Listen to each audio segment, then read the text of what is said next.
Bos, pas lagi akhir pekan, tanggal muda pula, sesekali habiskan waktu bareng si dia di kebun yang adem hijau begini. Rasanya gimana gitu ya?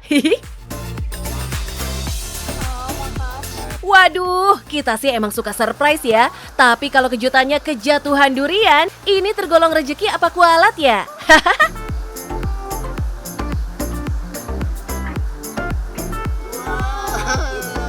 Widih, ini sih bakal asik banget. Durian jatuh dari pohon, dijamin manis lah. Semanis cinta eneng ke abang. Wacaw. Tapi serius nih bos, makan durian paling asoy ya di kebunnya langsung. Ke Bogor yuk, kita bakal icip sensasi durian metik sendiri. Yang omsetnya nembus 4,5 miliaran per tahun. Wadaw!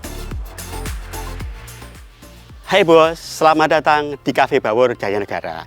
Ini adalah salah satu destinasi wisata baru di Kabupaten Bogor.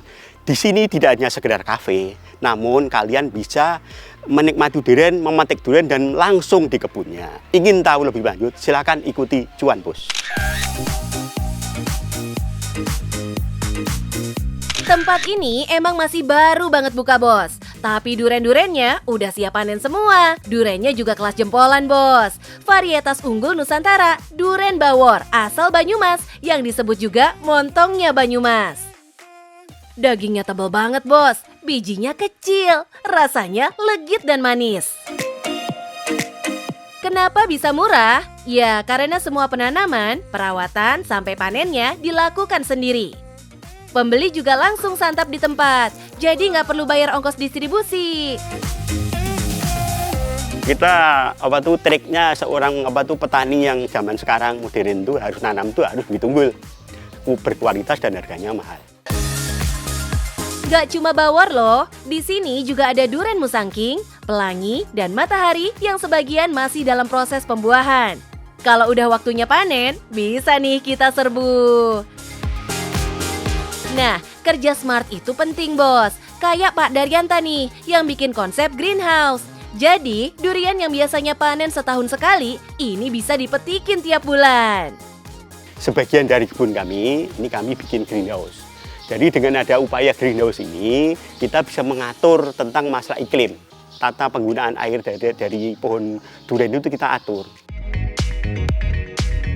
Top Pak! Greenhouse inilah yang bisa bikin Pak Daryanta akhirnya membuka wisata petik durian.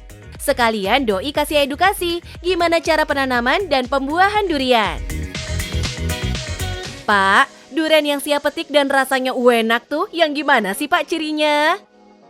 Salah satu cirinya adalah ini tuh coklat, kecoklatan, kemudian ini durinya ujung durinya sudah mulai hitam, kemudian di sini tampak sendinya itu udah kelihatan jelas hitam.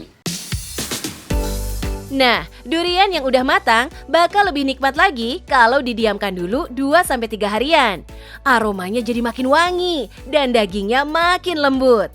Pantes aja, sejak masuk masa panen, durian di sini selalu sold out di booking fans berat durian.